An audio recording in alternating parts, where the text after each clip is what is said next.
Welcome back to the Restaurant Technology Guys podcast. And today's episode is one of my favorite episodes because Paul and I have been chasing each other for a while to get him on the show. If you ever dreamed of building a restaurant brand, scaling a franchise group, or listening to someone that turned crawfish deliveries into a multi-million dollar business, Paul is your guy.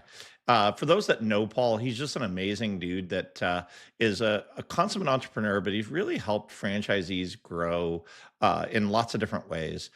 He's now helping to expand the Pepper Lunch franchise group, but in the past he has lots of different experiences working with Halal guys and some other concepts. He and I talk quite a bit about what it looks like to learn and grow and scale in the restaurant industry. Whether you're a franchisee hoping to open more restaurants or you just love a good entrepreneurial story about somebody that's made it, Paul is your guy. So check out the episode, hang out till the end where he and I talk a little bit about some of the things that were his best lessons and some of the great food that he's eaten over the years in the different groups of restaurants that he's worked in. If you don't know me, my name is Jeremy Julian. I'm the Chief Revenue Officer for CBS North Star. We sell the North Star point of sale product for multi-unit restaurants. Please check us out at cbsnorthstar.com. And now, on to the episode. Welcome back to the Restaurant Technology Guys podcast. I thank everyone out there for joining us. As I like to say on the onset of every one of these episodes, I know you guys got lots of choices, so thanks for hanging out. I have a very special guest today, and it's kind of funny because I have been following Paul for quite some time. Even before Paul knew who I was, I've been following Paul and his journey all really through restaurants. And so, Paul, why don't you introduce yourself a little bit? I know you and I got to meet in person just earlier this year at a trade show, but who is Paul Tran? Tell me a little bit about your backstory, and then we'll talk about how I've been following the different brands as you guys have gone and your learnings and what you're doing most recently. For sure, Jeremy. And along that same line of what you started with, the audience has tons of choices and they choose you. I want to say the same thing to you. You have plenty of people in your network as well. So I'm honored that you would choose me, and hopefully there's a way I could be of service and be insightful to this. So thank you again, Jeremy. I'm certain you will. For myself, I've been in the restaurant and the franchise world for about 20 years. And I got into the industry like most people by accident, and because I was just hungry. And I'll let you poke holes at what you think is the most interesting or deserves a little bit more elaboration. But essentially, I got into the business by just blowing some student loan money while I was still in college. I thought, how hard can the restaurant business be? Let's create a cool concept. I was frustrated with how busy a certain restaurant was here in Southern California, and I wanted to scratch my own itch. I was like, I don't want to wait anymore. Let me just create my own stuff and kind of get high off my own supply. And just ignorance, confidence, and borrowed money just allowed me to just get into the business. And it's an amazing thing when you're naive and when you're young, because your arrogance and your confidence kind of like overlook and minimize all the real obstacles that tend to be in the way when you're trying to do something like start a business or learn how to cook. And so I got really lucky. I built a really cool restaurant that served Cajun crawfish shipped directly from Louisiana every day. I have stories of me driving my little Honda Civic to John Wayne Airport every day to the warehouse, to the cargo hold, where I would pick up 10 to 20 boxes of crawfish directly from Louisiana, shipped to Houston, Houston shipped to John Wayne. And so my car always smelled like crawfish and wasn't helpful for the dating life. Yeah, I would say the dating life probably was like, whoa, what's going on here? Yeah. It's not going to get hot and steamy in the car for sure. But no, when you're young and you just bootstrap and you have naivety, but you have a lot of grit, just did whatever I needed to do to succeed in the business. And just built a really good restaurant that eventually got sold. I got acquired by a private investor that bought me out after 3 years of a successful run. And that pretty much jump-started me to the restaurant business. I was just fascinated by food, how when you're hungry or when you need to decompress or you want to celebrate life's biggest moments or you just want to hang out with a friend, always the common denominator is food. And so I decided to just pursue it a little bit further from the business side, and just a lot of chance events allowed me to start consulting other restaurants, learn the business from some mentors that took me under their wing. If you're familiar with Dan Rowe from Mhm. FranSmart, I ended up working for him for 10 years and had a chance to see Five Guys in action when there was just like a few stores, when they only had like 5 locations to, over 1,000 locations around the world. So I got to see what it took for a small mom and pop, unassuming brand reach escape velocity. And I also learned a lot about what brands should not do and brands that didn't make it. And it was during that time that I built knowledge, connections, capital, and that was when there was a 2000, let's see, 2012, 14 is when the Halal guys decided to franchise and they became a brand in our portfolio, in FranSmart's portfolio. And at that time, I just had this itch to jump back in the business. And like you, Jeremy, I know you're a fan of Halal guys. Same thing. I first fell in love with the brand just traveling to New York, lining up Mhm. at the carts, and I had to be a part of it, not just from a consulting capacity. So I ended up wearing both hats and I consulted for them globally. And I also became a franchisee for them in Southern California. And I knew I couldn't do it alone. And so I built a team, raised a little bit of capital, and built an organization that went to 11 stores. We did lose 2 stores during the pandemic, but we did a healthy 15 to $20 million a year in annual sales. And we were continuing to build more, but we got approached by a hospitality company that wanted to add food to their portfolio. So they made an offer. And 2 years ago, I ended up closing the sale of my company. So sold the company and just continued to consult some more. And I wasn't planning on getting into the business again. My wife told me that if I got it back into the business, she would kill me and then divorce me. But here we are because I decided to. I fell in love with Pepper Lunch. You and I know Troy. Troy actually reached out to me. He cold DM'd me and said, "Hey, I heard that you are in the restaurant business and you do development." And we had a great meeting. And I was just going to consult for and just do a little bit of franchise development for Pepper Lunch. But same thing with Halal Guys. I fell in love with Pepper Lunch in 2016 when I was traveling in Australia. Same exact pattern. My pattern was I fell in love with it while traveling. I had to be a part of it. I couldn't just stand still and just help them along. I had to jump in. So I took my original partners from Halal Guys, a few of them, and we decided to buy the rights for Pepper Lunch. And so we bought a 11 store development between Southern California and Northern California, and opened my first store in February.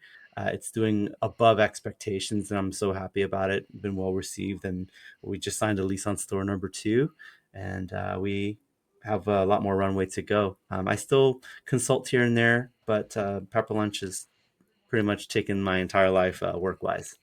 Yeah, no, and I love so part of why I reached out, Paul, and the part I love about your story, there's a lot of things that I respect about your story is because not only are you one of those people that has seen it from both sides, you've been an owner operator of your own store that you kind of started from scratch.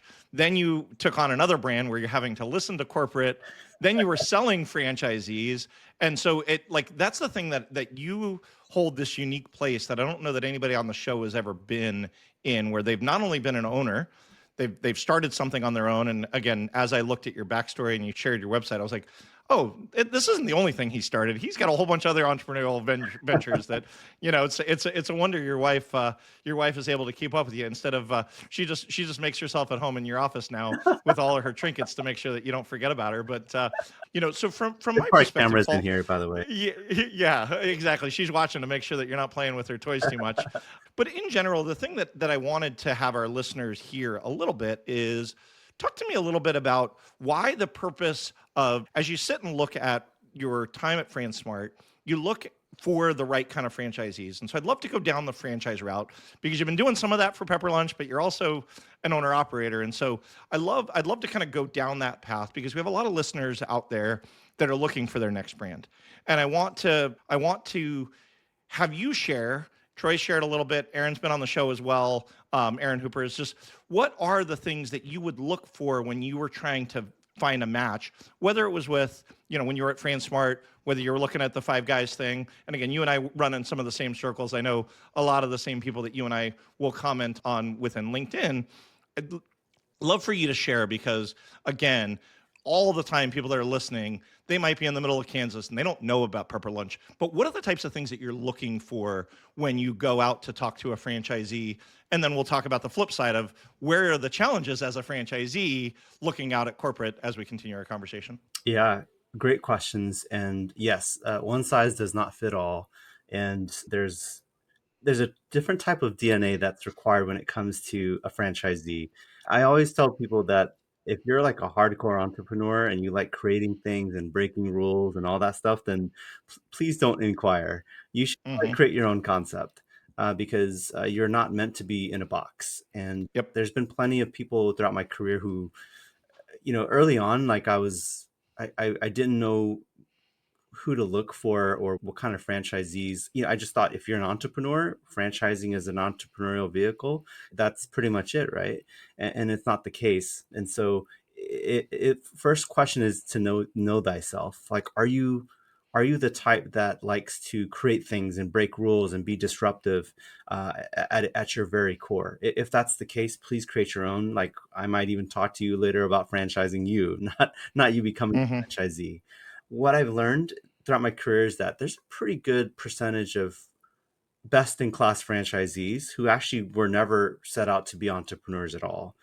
They actually have thrived in the corporate space. They're executives who are used to managing large teams. They know how to handle high volumes of revenue, and they thrive in a company that appreciates who they are. There's a mission and values that they subscribe to, and there are protocols and systems that they thrive in. Like, they don't see systems and protocols as chains. They see them as, Or as hindrances for them yeah, not to be able to succeed. correct. I've been doing this for 30 years now.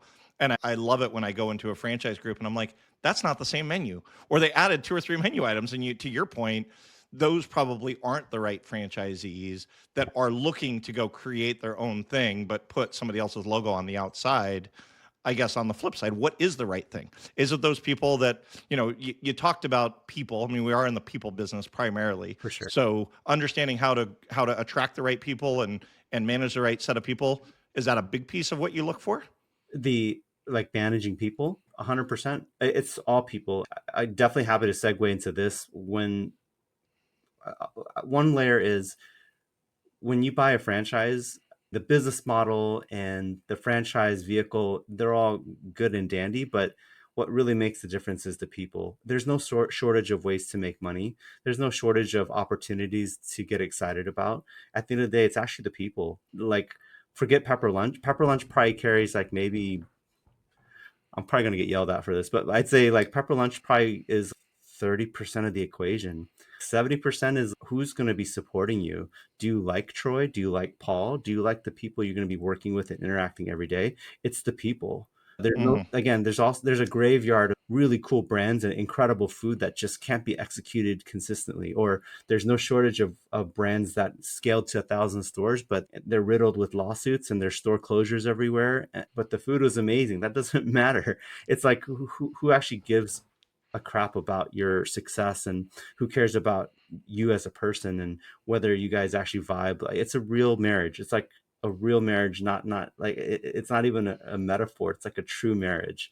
That, and also it kind of bleeds over to you building a team with the right people too. But yes, it's people. Pepper Lunch was the gateway for me, but I moved forward because of Troy and because of the executive team and because the people behind it. Like, I know that they're going to be looking out for my best interests. They actually care. And in my industry, there's so many bad actors in the space that, you hear all the crazy stories of people selling millions of dollars in franchise fees and running off, or Hmm. franchise. So you might have been associated with one of those that might be in the middle of a lawsuit. We don't necessarily have to talk about that, but I Oh, still get my Orange County news that I that's saw how the car payments may not have been getting paid because they oh ran my off with god. the cash there. Okay, Jeremy, So. shots are fired. Yes. But that's exactly it. It makes me so upset because there's franchisors who they have something so amazing, but they get short-sighted or they get greedy and they forget that what franchise fees are for. They try to develop other ways to like extract value out of franchisees. Again, it's Yeah. people. Well, and so going down that path, Paul, you've obviously been able to be successful in two different franchise organizations. What types of things do you look for outside of your alignment with the executive team? Is it just great food? Because you could have taken the cash and gone and built a Domino's, or gone and built a Papa John's, or gone and built a Jersey Mike Subs, very well established brands that have name recognition and have TV rights and all of these kind of things. But you chose to go with a very well-known global brand currently. Halal Guys before that was known well on the East Coast and kind of expanding, but you found a way to come in at the early stages. What made you decide to go down that route? Was it just the people? Was it the vision? Talk to me a little bit about the things, because one of the things I am so impressed with what you and Troy and Mark and all of the guys have built at Pepper Lunch is almost how cookie cutter it is, but not in a bad way, cookie cutter in a way that you can be very successful and make a good amount of money. No different than Subway did back in the 90s when they were just rolling out stores and they had the supply chain all figured out and whatnot. So I'd love for you, because again, we also have listeners that are like, okay, I want to go learn from Paul and what did he find to be successful? Because you obviously have been successful in one and are in the process of doing your next successful launch of your 11 stores at Pepper Lunch. Yeah, great question as well. You're a good interview, by the way. You had a lot of really good context, which is great. So going back to the first piece of advice I mentioned in a previous dialogue with you is you have to know yourself. One of the things I've learned about myself is that I like to be part of something new and small, because I want to, when you work for a really large company, sometimes you become a cog on a wheel. If you're like the 10,000th Subway operator, I don't know if you feel like you are making an impact. Yeah. And I feel like when I first grew with the Halal Guys, we were their very first West Coast franchisee. Like, I remember I was so excited because it was just up the road from my house. I was like, dude, I no longer have to go to New York to go get this. yeah, you saved that what $1,000 with airfare and all that. But Well, I remember when you guys opened that store, dude, in the Tussin in the district, there was a line out the door every day. I was like, all right, I got to go in my shoulder periods because I didn't have enough time to sit and wait. Sorry, I'll let you keep going. But yeah, I think to your point, you like that new. It gives you enough entrepreneurial, whereas it gives you enough to be able to grow and make a difference, but not so much that you got to do it all on your own and you got to worry about all of it by yourself. Sorry, I'll let you keep going. no, that you're 100% on it, and I can jump off of that. It's pretty, but yeah, it's new and small, but it's I guess a paradox of just being old and tried and true as well. I want them to be two sides of the same coin, because Halal Guys, yes, it's brand new in that it just started franchising, but it's new because, gosh, like the whole marketplace is riddled with pizza, coffee, burgers. But Middle Eastern at the time, before Kava hit the scene and Luna Grill and other Middle Eastern competitors, like they hit the scene, it was untouched. And so I felt like that's the new part. And then the old part is that it's been around for 30 years. Mhm. The type of food is even deeper than that. And also the new part is there's just a huge gap. There's a huge demand supply gap. There's more demand for Middle Eastern food than there is supply, at least for a fast casual mainstream. And so that's the reason why I jumped into the Halal Guys. Same thing with Pepper Lunch. I am shocked that Pepper Lunch is 550 units. And so that's the tried and true.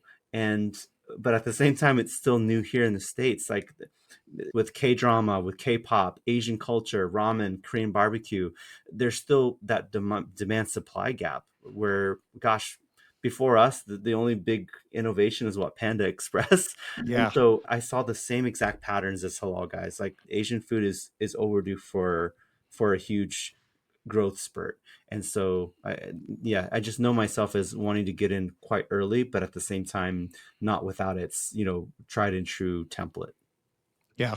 And I can't wait till you guys get stores close to me. I know there's a couple that are on the path. I stay connected enough because it definitely is. I miss my Asian food after I left Southern California. It's something that I certainly miss. 'Cause I used to Did Troy tell you where we're coming in Texas? Yeah, I've got the Plano store set, and I was telling him the last time I talked to him a couple weeks ago that we certainly need one in Fort Worth because I live on the Fort Worth side. But Nice. when I'm up that way, and quite frankly, every time I'm on that side of town, I do end up eating Asian food, Middle Eastern food, or Indian food because all of it's there, and it's less so on this side of town. So I miss it from my SoCal days.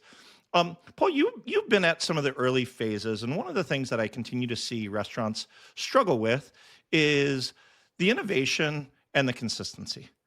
I remember or I feel like I remember at Halal Guys where you guys used to make the white sauce in-house, Yeah. and now it comes out of a package, Yes. or at least I feel like it comes out of a package. It does. And I'd love to, and again, at least at the local store that I have here, and I'm not picking on Halal Guys, but I would love for you to talk through the balance of made from scratch, in-house, fresh food, franchise, along with the idea that it's got to stay consistent so that you can get it nationwide and scale the way that you guys are looking to. Because I know you guys are doing a lot of that at Pepper Lunch as well, and I'd love to kind of get your thoughts on that because it's hard to execute at scale. It's also hard to execute at scale, but it's hard to make sure that you've got the right product if you don't have systems in place. And so I'd love for you to expand upon that a little bit because I remember when you guys used to make white sauce in-house, and then I remember when I was like, oh, what happened here? It's out of a package. What's going on? And it's not bad. The product is still fantastic, but I've watched that juxtaposition over my time as brands scale. They try and simplify, but sometimes, not always, sometimes they lose part of the brand in that simplification.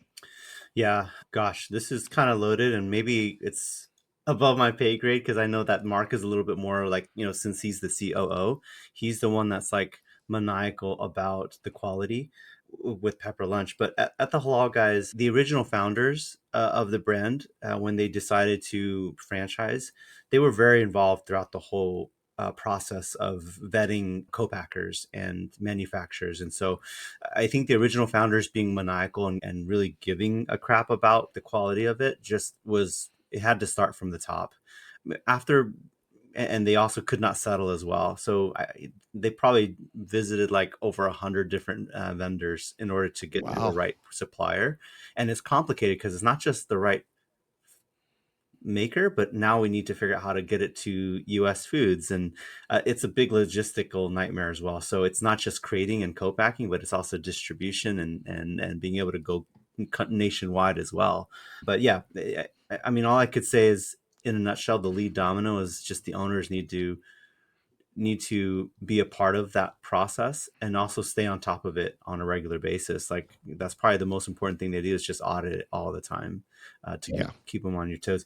Same thing with Pepper Lunch as well. I mean, the sauces, we thank goodness our parent company is all about supply chain and logistics. They are like maniacal about it. So I'm really glad that I'm kind of spoiled by that. But it's better than the idea of making stuff from scratch.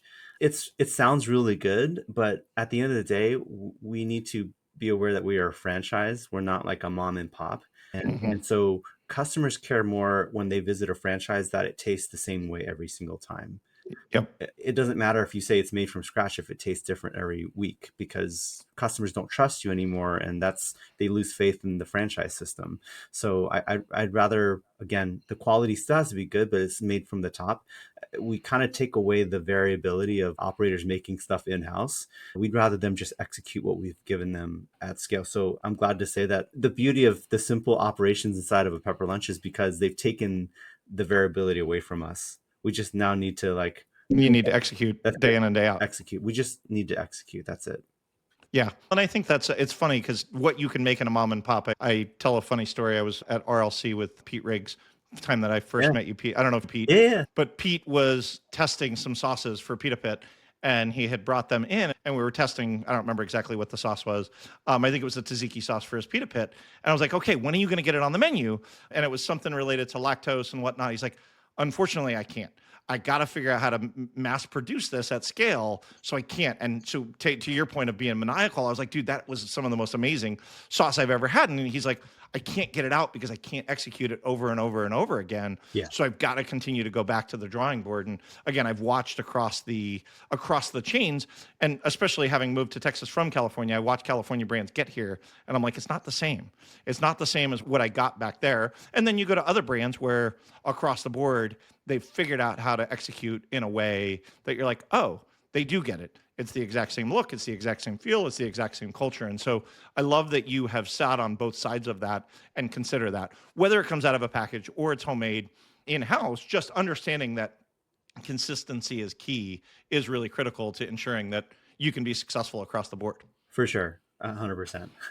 Yeah. Yeah. So I'm going to pivot here just for a little bit, Paul, about the relationship between the franchisee and the franchisor. You've been on both sides, and I'm sharing that because you talked about the fallacies of I'm an entrepreneur, I'm going to go do it all myself. And then, and there's times that there's tension, there's healthy tension, and then there's unhealthy tension within the franchise community. I just was on one of the early, just yesterday, I recorded a show with one of the early Freddy's franchisees. Oh, nice. He was there when they were at store 7 and grew it to the 500 stores. And then he has since sold, they've sold it off. He was with the original founder. He was the 7th franchisee. I think he's got a little under 100 stores. Now he's starting a coffee brand. He's got another sandwich brand in Phoenix. But it was cool just talking to him a little bit about that. And so I'd love to have you share, where are the healthy places to push back on your franchisor? And where are the unhealthy ways that you can educate our listeners that you've watched, whether it was yourself or you've watched when you were at FranSmart, the healthy ways to push the brand to be better, and the unhealthy ways where you're like, that's probably going to hurt something and ultimately either turn into a lawsuit or a store that's not succeeding because of it. Yeah. The best way to answer this is there's a way to eliminate 90% of the friction if we choose the right franchisee early on. It's no different than choosing the right mate, soulmate. Like, Yep. there's so many problems that can get overlooked and overcome if you just choose the right person and if you take your time to choose it. And so it's more like it's the whole measure twice, cut once. It's like measure Mm-hmm. 20 times and then cut once. So I will tell you that if you yeah, not all franchise fees are the same. Not all partners are the same. Like, take your time. I know if you're a little bit more picky early on, you might grow slower, but you'll grow properly and probably grow for a long period of time. And so that's my first piece of advice. But if you've already like moved through, and there's already relationships in place, a lot of it's just communicating expectations right from the get go. It's more like, hey, I just want you to know that you're signing on to follow the system, and being able to give the customer the same exact experience at Tustin is going to be the same exact experience at Costa Mesa, and the same exact experience in Dallas. Like that matters more than one incredible idea that just cannot be scaled. It doesn't matter if it cannot be scaled. So just having compassion on the franchisor, because yeah, you have franchisees have like a selfish need to do things better, do things differently, or do things to your DNA. But the franchisor has a much bigger responsibility to make sure it can be done at scale and consistent. So franchisees need that kind of compassion. However, when it comes to ideas and innovations, we're we are a good franchisor is aware that the best way to get intel is on the front lines, and your Yeah. franchisees are on the front lines.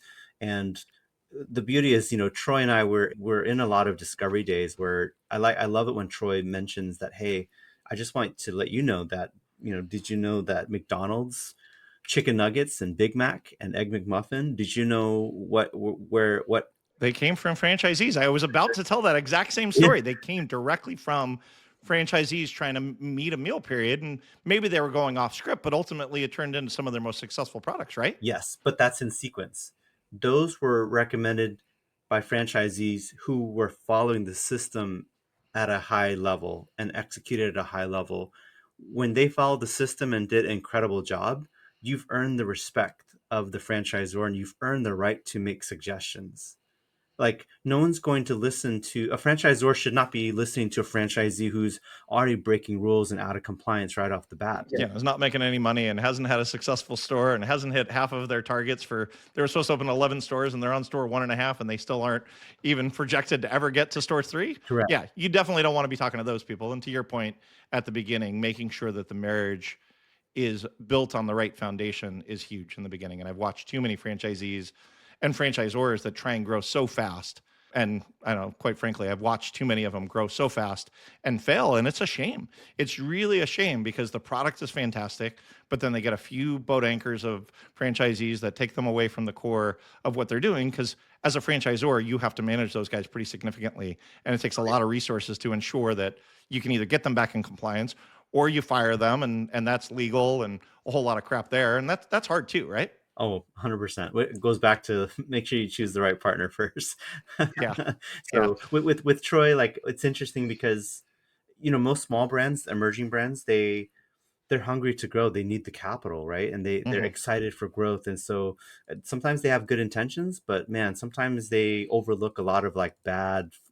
It's one of those things where now that after a bad franchisee closes stores or you get into a lawsuit, you look back, just like a dating relationship. Man, there were signs. There were Yeah. signs. You just had bedroom eyes when you were looking at it. And you're like, they're going to be fine. Yeah. They're going to be fine. I'm So, spoiled because Pepper Lunch's parent company is like one of the largest private equity firms. So again, I'm super spoiled. Like we're not in a crazy like rush to like make a ton of money off franchise fees. We can grow slowly and surely. But I will say, I hope that the franchisor that is not backed by private equity, I hope their concept is just a really profitable concept on its own. And they don't need to sell franchises in order to be profitable. And they can wait for the right franchisee to come along and they can say no more than they say yes. yep. And yeah, just want to leave it at that. Well, and I think that's huge. I think that's great advice. And I think I wish more restaurant brands would do that. Unfortunately, I think all too many times the founders want to get out and get their payday. They want to sell as many as they can, get that big private equity check that somebody came in and bought the brand, and now it's not their problem anymore. And unfortunately, I've watched too many founders watch their baby die slowly on the vine because they let go of it. But to each their own, there's not a whole lot you can do. And I think your advice is great. One last line of questioning, Paul. When you go to open in a new community, I'd love for you to talk about the things that you've found to be tried and true to help grow. You talked about your first store there in Irvine. It's I don't know 5-6 miles from the original store I think that I had ever gone to. Yeah. It's not too far away, but the brand recognition. It's not like everybody walking down the street when I tell people pepper lunch, they're like, "What is pepper? What is a pepper lunch?" I'm sure you hear that. Yeah. So, what did you do to be successful? Because you replaced another brand that was in that concept, it was in that space, Yeah. that was or wasn't successful. Doesn't matter. I know that mall really, really well. But I'd love for you to talk about that. And as you're going to your second store and third store, what have you seen franchisees do well? And where do you think you've watched people spin their wheels where the juice wasn't worth the squeeze? To share with some of our listeners out there that might be looking to expand into another region, looking to expand to another store, and they know they need to pick the right real estate, number one, but number two, what are some of the things that you found to be the most successful for you and other brands that you've worked with and talked with? Yeah. Good question. And yeah, there's a big story behind that store before we turned into Pepper Lunch. We might have alluded to it earlier. That's part two. But yes, real estate, again, lead domino.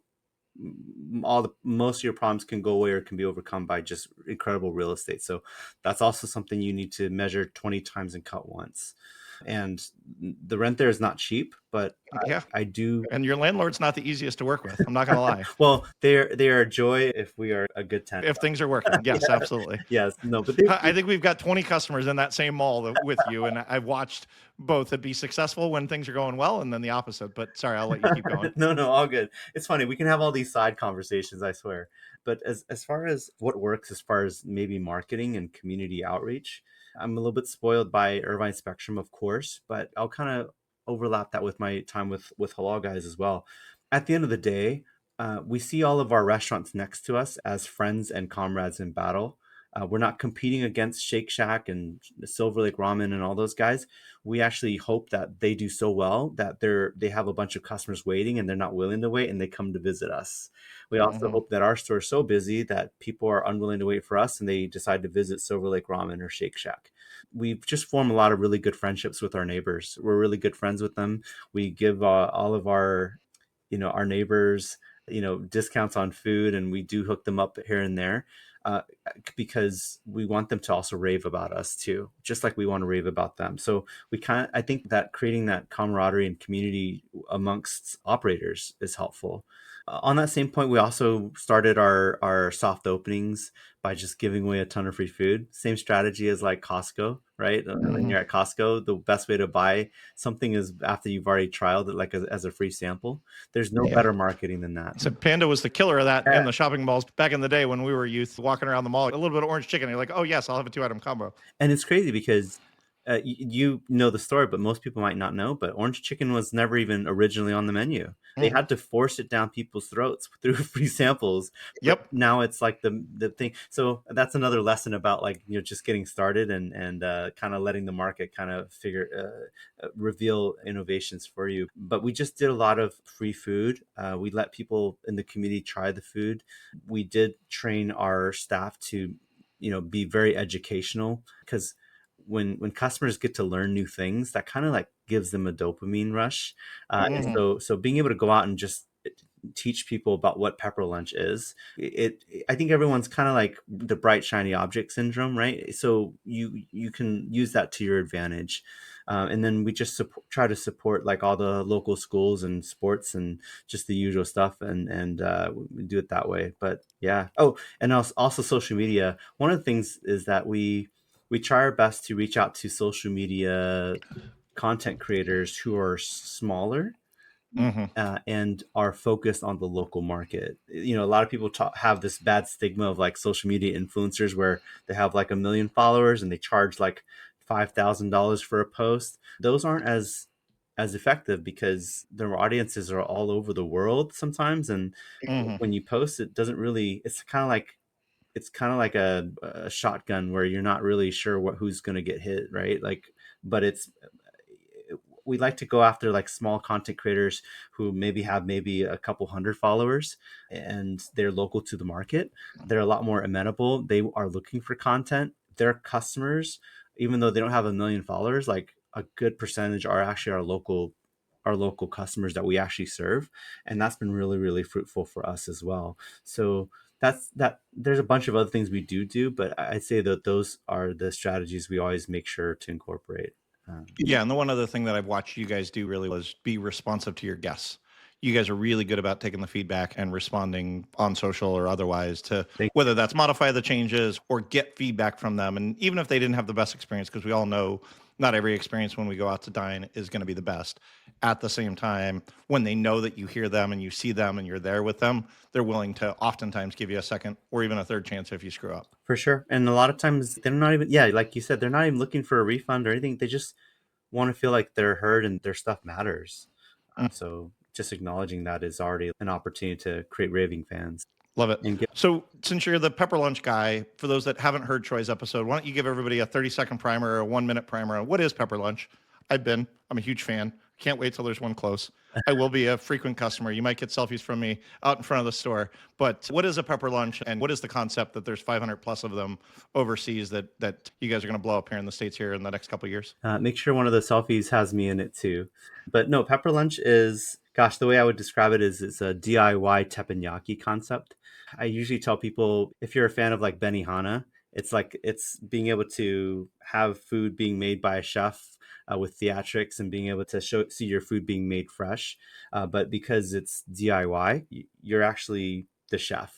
And Hmm. so when you place an order with us, we are actually just assembling food in a hot plate that gets heated up to 500 degrees, and our staff simply puts the proteins, the rice, and the toppings that you ask for, but we send it out to you so that you can be part of the process, be part of the cooking, become your own chef, cook it exactly how you like it. And I love the concept because I think nowadays people aren't just looking to buy things, they're looking for an experience, Hmm. and to make something their own. And so being able to make their food their own makes them feel a little bit more bought in. I feel like it actually fosters loyalty, and it also helps that they love taking photos and videos and do the marketing for us on social media. And it's also lots of customization if you want to. You 100%. can customize your sausage, you can customize your proteins, you can customize your starches quite a bit. And so you've got almost unlimited options. Is that fair? Yes, super fair. Yeah. And what I love about the concept from consumer standpoint, yes, you get to customize, you do part of the process. It's just such a fun thing to do, and it's like an affordable luxury, affordable entertainment. But on the operator side, it's brilliant because the customer is doing the cooking. Our staff in the back doesn't have to do the cooking, so It's all assembly. minimal liabilities and very low staff needed. And so it's actually easier to operate and a lot more profitable for an operator. So it's the best of both worlds. Again, I don't think I could have appreciated it unless I operated like a busy, complex operation like Halal Guys. Because Halal Guys, when it was busy, we had stores that did anywhere from 2 to 4 million. And we needed, during the busy times, we need like 13, 14 people. Well, and you guys are shaving the meat all day long, and you Yeah, got to get it on there, and it's got to get cooked the right away. I mean, yeah, no, it's a lot. There's a lot of work that goes into that. for Not sure. that there's not a lot of work in a pepper lunch. One real quick thing, just because again, I'm a huge fan of the brand. Yeah. It is participated in a fast casual type environment. It is not like Benihana's where you got to sit in front of a chef. Yeah, You're going to the counter and ordering, and then they're delivering your food to you or picking it up at the window type of thing. So correct. just for those that haven't experienced it, because you guys are going to start seeing pepper lunches all over the place. Yes, 100%. And thank you for clarifying that. Yeah, it's hard because it's so unique that there's Yes. not much that I can really explain. You can say it's like Korean barbecue, but you get your own plate. Yeah, it's like beep and bop maybe, but that's not a nationwide thing at the end of the day. I know it because I lived in Southern California and I used to go to the H Mart right there in that same shopping Oh center yeah, as yeah, the original one. There used to be a beep and bop place, Korean, where all of it's in the bowl and you mix it all together. So that's how I equate it if somebody's familiar with it. yeah. And So even though it's hard to explain, same thing with Halal Guys, where I really believe that Middle Eastern and Mediterranean food was overdue for disruption and for someone to take a leadership position. Halal Guys is definitely up there, but of course Kava is like pretty much the most popular, well-known one. mhm. I'd say Pepper Lunch is very similar. Right now, there's just Panda Express. There's like maybe yeah, there's no one else, and so I Yeah. really believe that this has the mainstream appeal because yeah, right. We're starting to see like a lot of non-Asians come in.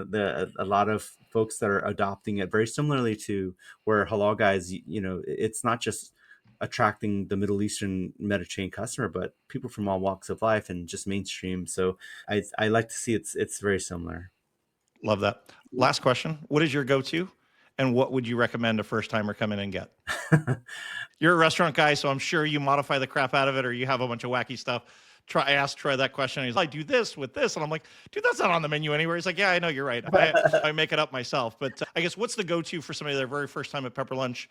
What would you recommend they get? And then for you, what is your kind of go-to? What are you consistently going and getting at this point? Yeah. So as a gateway, 50% of our sale, 50% of most of our stores are the introductory item is the jumbo beef pepper rice.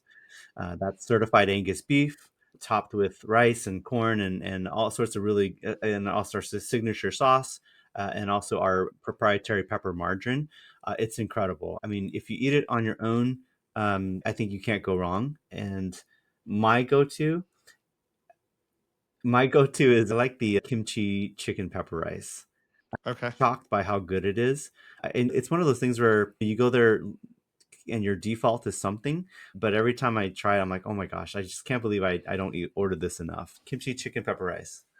Yeah. No, I go every time I'm there. I'm like, okay, I got to try something else. So, Paul, thank you so much for sharing your wisdom, man. I know we've been talking about getting together for quite some time, and I love that we got a chance to share what you've learned. How do people get in touch with you? How do people get in touch about Pepper Lunch? I guess tell them how to stay connected so that they can continue to be a fan of yours, like I have been for the last couple of years watching you online. Oh, thank you, Jeremy. And again, thank you for having me here. And the best way to reach out is, I think the best way is to connect with me on LinkedIn. I feel like that's where I get to share my thoughts and insights without a lot of filter and get to show you what I'm working on and who I really am. So, yes, find me on LinkedIn. It's linkedin.com/in/Paul T. Tran. So there's two T's in there. I think that's the best way forward. So, yeah, looking forward to talk with anyone and be of help in any way possible. Awesome. Paul, thank you so much. And like I said to our listeners, guys, you guys got lots of choices, so thanks for hanging out. If you haven't already subscribed, please do. And when you're in a town where there's a Pepper Lunch, please check it out and let us know how you like it. And make it a great day.